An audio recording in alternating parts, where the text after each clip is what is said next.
Welcome back to Revise and Resubmit, the podcast that takes, those really dense academic papers and makes them surprisingly interesting. I'm Pavlov. And I'm Nikita. We've noticed a lot of you are tuning in, which is amazing, but I haven't quite hit that subscribe button yet. Yeah, and that little button, honestly, it's so small, but it makes such a huge difference in helping us reach more people with these important discussions. Right.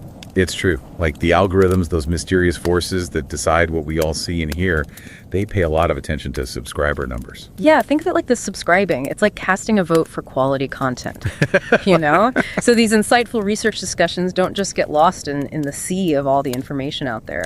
More subscribers equals more visibility. Right. And that means more resources for us to make even deeper dives for you. Yeah. Maybe bring in experts for interviews, even do some live Q&A sessions where you can jump in. Yeah, exactly. It's all about building a community around research, Yeah.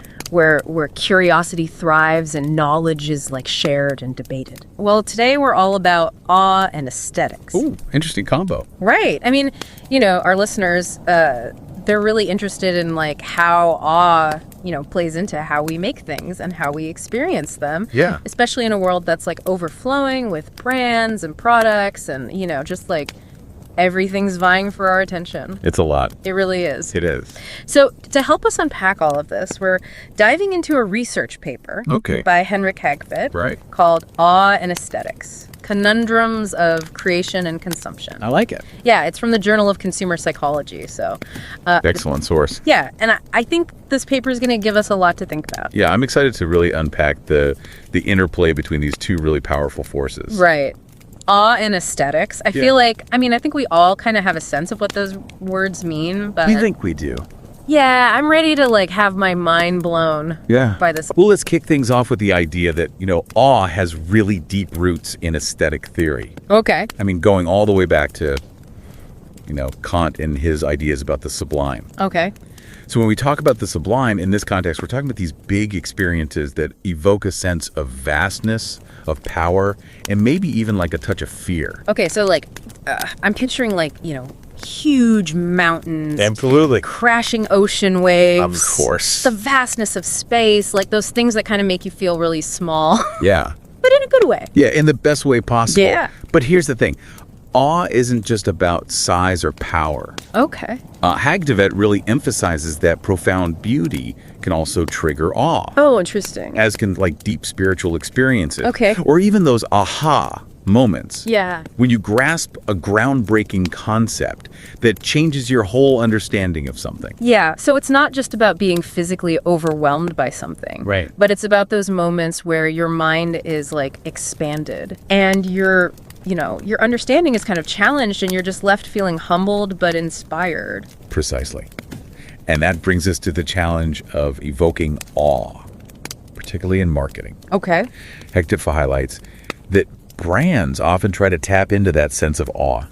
Yeah. By like using strategies like stunning visuals of nature in their ads or by leveraging the star power of athletes. Right, because those... They kind of have that built in. Yeah, they already evoke that, yeah. Yeah, but it seems like it would be pretty hard to make, some everyday products awe-inspiring. Yeah, like how do you market a poster? Right, or like a pack of socks. Yeah, in a way that truly evokes awe. Right. Like, is that even possible? That's the conundrum. And it's backed up by research. Awe is actually a relatively rare emotion in our daily lives. Oh, wow. So Hagtvedt emphasizes that brands often have to work really hard to create those awe-inspiring moments for consumers, especially given the sheer volume of products and marketing messages we're bombarded with every day. Right, like we're just... In a day... Yeah, constantly. Yeah. So we've talked about what awe is not. Like, right. It's not just bigness and it's not... It's not easy. Yeah, it's not easy to do. To manufacture. But how do we define awe? What makes something truly awe-inspiring? Beyond just being big or beautiful or whatever. That's a great question, and it's something that Hagtvedt explores in detail. He digs into how awe affects both creators and consumers. Okay. For creators, research shows that awe can actually boost creativity. Okay. And lead to a focus on novelty. That makes sense. Like, if you're feeling awestruck and inspired, you're probably more likely to come up with some, innovative ideas. Absolutely. And push creative boundaries. Exactly. And Hagtvedt highlights a study where participants who were exposed to awe-inspiring images were 20% more likely to come up with novel solutions to a problem-solving task. Oh, wow. So it's compared to a control group. Yeah, that's measurable. Like significant difference. Yeah, so it actually had an impact. It did. But you mentioned that there could be downsides to awe for creators as well. That's right. While awe can drive innovation, it can also lead to this kind of single-minded pursuit of novelty. Okay. Potentially causing creators to overlook important ethical considerations during the development process. Oh. Hagtvedt even cites the example of some AI creators in a study who were so focused on achieving groundbreaking results with their technology that they didn't fully grasp the potential negative societal impact of their creations. It's like they were so awestruck by their own creation that they kind of lost sight of like the bigger picture. Right. Yeah. So awe can be a double-edged sword for creators. It can. But what about for consumers? How does awe influence the way we experience and interact with products and brands? For consumers, awe can also be a paradox. Oh, okay. On the one hand, it can make those awe-inspiring products incredibly desirable. Right. We want to like have them and experience them. We want to possess them. Yeah, and be a part of that awesomeness. Be a part of it, yeah. Yeah. But here's where it gets really interesting. Okay. Awe can also diminish materialism. What? Yeah. Okay. This is because awe often brings about a sense of spirituality. Okay. Or connection to something bigger than ourselves. Yeah. And that can actually lead to a decreased desire for material possessions. Okay. Especially those meant for status or showing off. Wait, so awe can make you want something and make you want less stuff in general? Yes. How does that work? Hagtvedt uses the term conspicuous consumption to describe buying things primarily to impress others. Okay. Or to show off one's wealth or status. Right. And research suggests that awe actually decreases this type of consumption. Okay. For example, in one study, Hagtvedt cites participants who experienced awe were 30% less likely to express a desire for luxury goods. Oh, wow. Compared to those who didn't experience awe. So it's like awe shifts our priorities. It does. And makes us realize that true fulfillment doesn't come from accumulating a bunch of stuff. Right. But from connecting with something bigger than ourselves. Exactly. And this is where individual differences come into play. Okay. Because people experience and process awe in different ways. So tell me more about that. How does this idea of individual differences affect our experience of awe? Well, Hagtvedt points out that factors like expertise and taste matter a great deal. Okay. For instance, someone with deep knowledge in a particular field might experience awe in a very different way than a novice. Right. So like a world-class musician might hear a symphony and be like completely awestruck by the composer's brilliance. Yeah, while someone who's never really like studied music might not fully grasp the nuances and complexities that are evoking that sense of awe for the musician. Precisely. It all comes down to how we process information. Okay. Hagtvedt talks about the concept of processing fluency. Okay. Which basically means how easily we can understand and absorb information. Got it. If something is too complex or unfamiliar, we might struggle to process it. Yeah. And that can actually hinder our experience of awe. But when we find that sweet spot, where the complexity is challenging but not overwhelming, that's when awe can truly flourish. This is making me think about like how people experience art. Like, you know, a seasoned art critic might look at a piece of abstract art and be like completely captivated by it. Yeah. Seeing all these layers of meaning and technique. Absolutely. While someone who's less familiar with art might just see a bunch of random shapes and colors and be like, I don't get it. Totally. Right. And so it's like, it highlights the interplay. Yeah, there's this really interesting interplay between our own knowledge and our personal preferences. Yeah. And our capacity to experience awe. Absolutely. This is all so thought-provoking. It is, isn't it? Yeah, and it's making me wonder, like, where does this fascination with awe and beauty even come from? Yeah. Like, is it just like a quirk of human nature, or is there something deeper going on? Well, Hagtvedt dives into this question. Okay. And he suggests that our appreciation of aesthetics might actually be incredibly ancient. Yep. Even predating language. Wow, seriously. I would never have thought that our love for beautiful things could have like such deep evolutionary roots. It's fascinating, right? Yeah. Think about our early ancestors. Okay. They relied on their senses to learn about the world and survive. Right. Hagtvedt suggests that aesthetic pleasure could have been the reward mechanism that kept them engaged in exploring and understanding their environment. So like finding beauty in nature meant they were more likely to keep learning about like what plants were safe to eat and, you know, how to build a good shelter and all the things that they needed to do to survive. Those who found pleasure in exploring and understanding their surroundings would have had a survival advantage. Right, because they'd be more curious and more likely to to learn. Yeah, to learn and adapt. Absolutely. And then when those sensory experiences involve vastness or novelty or complexity, it might have triggered like a kind of proto-awe response. Oh, proto-awe. Yeah, that encouraged them to keep learning and adapting. That's the idea.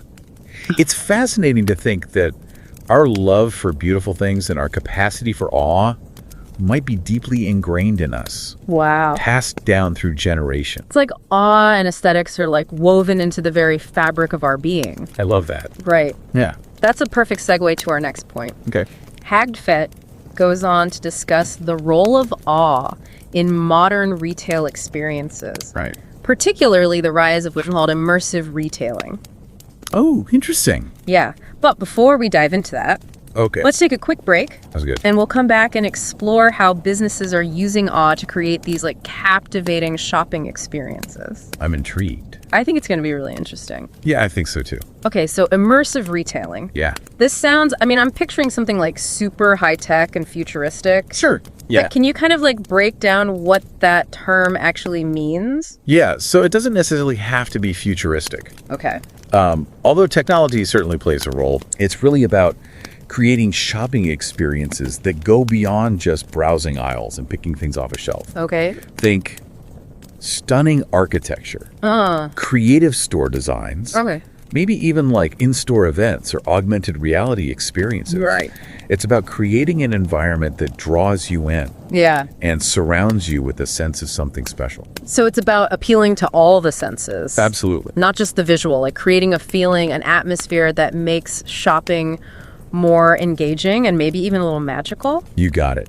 And remember how we talked about awe being connected to vastness? Yeah. Well, retail spaces actually have an advantage there. Okay. Because stores and shopping malls are often much larger than the individual products they sell. That's true. I've definitely walked into stores and been like, wow, this place is huge. Yeah. Like it just feels grand and impressive, like it's designed to make you feel small. Yeah. And kind of in awe of the sheer scale of the space. Exactly.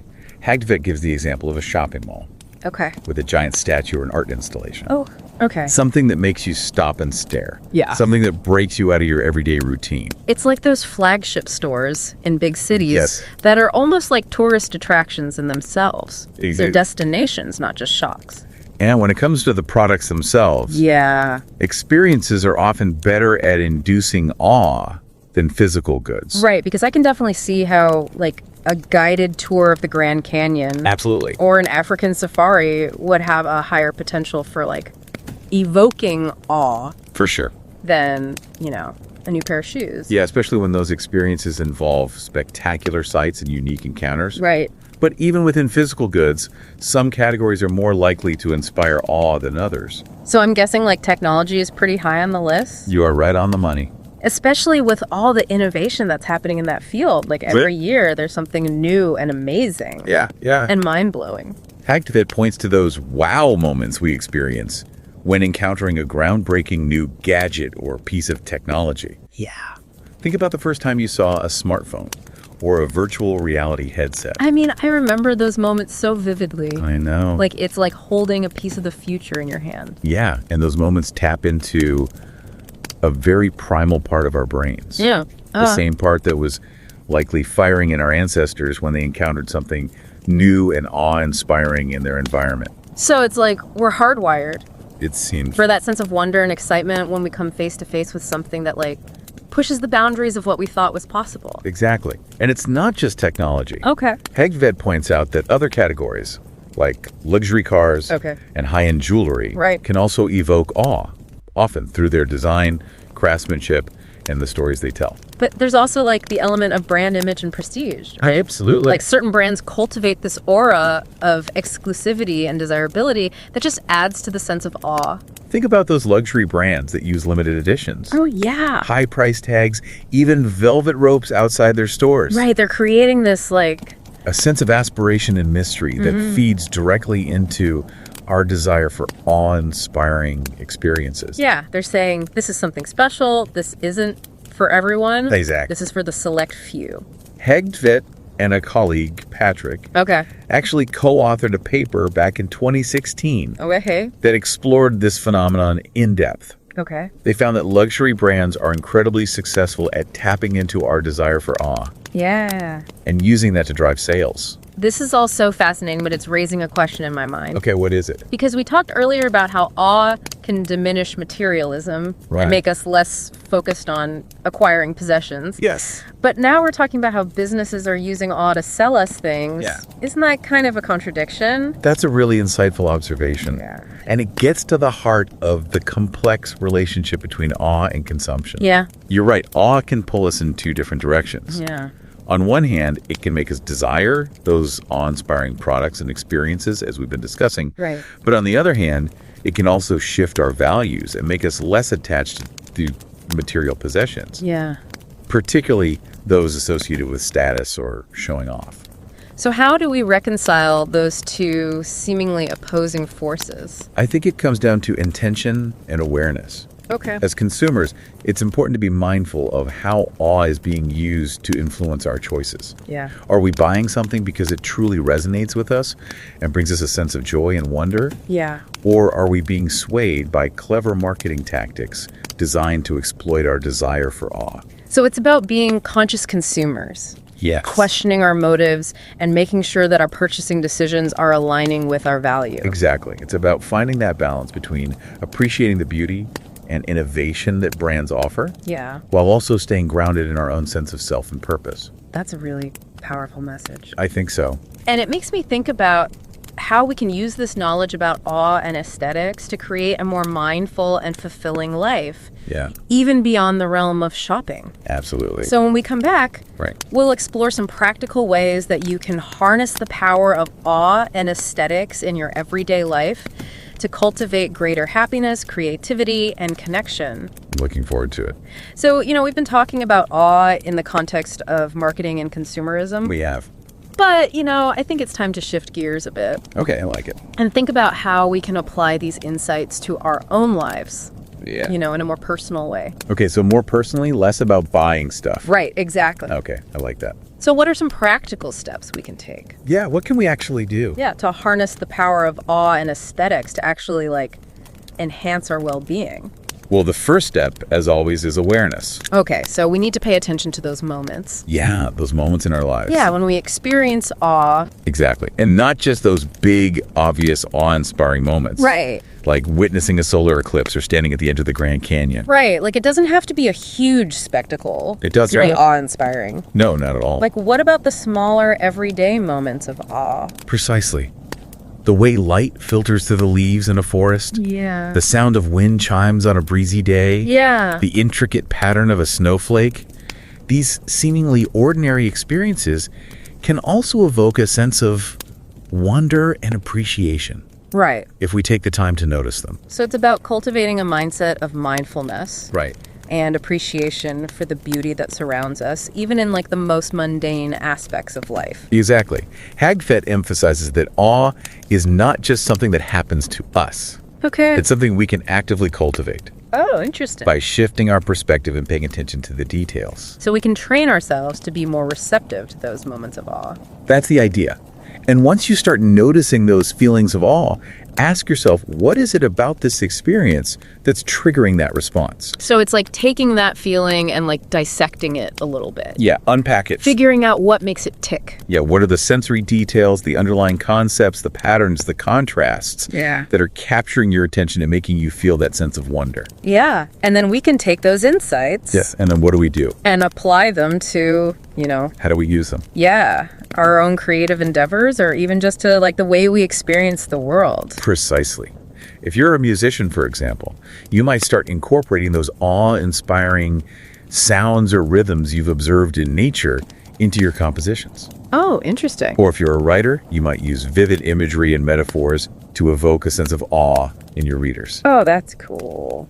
And even if you're not an artist, you can still use this knowledge to enrich your life. So, Give me some, more concrete examples. Well, think about it this way. You can intentionally seek out experiences that, have the potential to evoke awe. Okay. Visiting art museums, attending concerts, spending time in nature, right. Watching a breathtaking documentary. These are all ways to actively cultivate awe in our lives. And it's not just about passive consumption. Right. Hagtvedt encourages us to find ways to incorporate awe into our own creative pursuits, no matter how big or small. So maybe we take up a new hobby, like photography or painting. Sure. Or even just start paying more attention to the way we decorate our homes or arrange our gardens. Exactly. It's about finding ways to bring more beauty and wonder into our everyday lives. And maybe by surrounding ourselves with more awe-inspiring things, we can start to shift our values as well. That's a key point. But remember how we talked about awe diminishing materialism? I do, yeah. So maybe by actively cultivating awe in our lives, we can start to loosen the grip of consumerism and find more fulfillment in experiences and relationships and personal growth. Precisely.